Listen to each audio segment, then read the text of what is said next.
Hindi na nakaabot sa kanilang paroroonan ang 5 individual na lula ng isang bangkang demotor matapos mahulihan ng tinatayang 2.9 milyong pisong halaga ng smuggled na sigarilyo sa ikinasang anti-smuggling operation sa Brooks Point, Palawan. Nakibalita diyan si Patrolwoman Eloisa Beredo.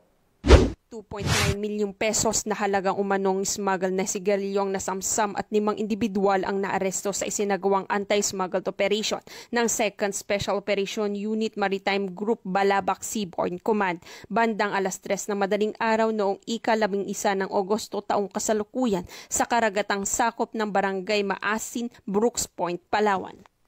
Kinilala ang mga naaresto na sina alias Adsman, 30 anyos, alias Sem, 55 anyos, alias Remal, 22 anyos, alias Abdul, 21 anyos, alias Buwig, 20 anyos, pawang mga residente ng Balabac at Española, Palawan. Nahuli silang aktwal na nagdadala at nagbabiyahe ng mga smuggled na sigarilyo sakay ng isang motorized bangka na walang kaukulang permit mula sa kinauukulang ahensya ng gobyerno at walang nakalagay ng graphic health warning, paglabag sa Republic Act 10643 at Republic Act 10863 o Custom Modernization and Tariff Act.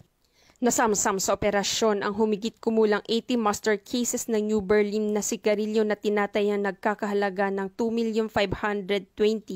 pesos, 10 master cases ng New RS Menthol na sigarilyo na tinatayang nagkakahalaga ng 315,000 pesos, at isang motorbangka na kinilala sa tawag na Kiring-Kiring may 2 Kubota engine 18 at 24 na tinatayang nagkakahalaga ng 120,000 pesos. Ang mga sospek at nakumpiskang ebidensya ay dinala sa Rio Tuba Maritime Law Enforcement Team, Balabac Seaborne Command, Brooks Point Annex para sa dokumentasyon at tamang disposisyon. Ayon sa 2nd Special Operation Unit Maritime Group, patuloy nilang pinaiigtingan ng operasyon laban sa smuggled upang maprotektahan ang ekonomiya at kalusugan ng mamamayan. Ang matagumpay na operasyon ng 2nd Special Operation Unit Maritime Group Balabac Seaborne Command ay malinaw na patunay ng determinasyon ng kapulisan sa pagpigil ng pagpasok ng mga kontrabando sa bansa sa pamamagitan ng mahigpit na pagbabantay at mabilis na aksyon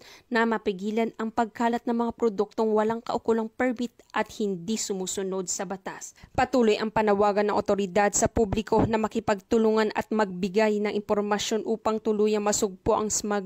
at mapanatilang seguridad, kalusugan at kaayusan sa ating mga komunidad.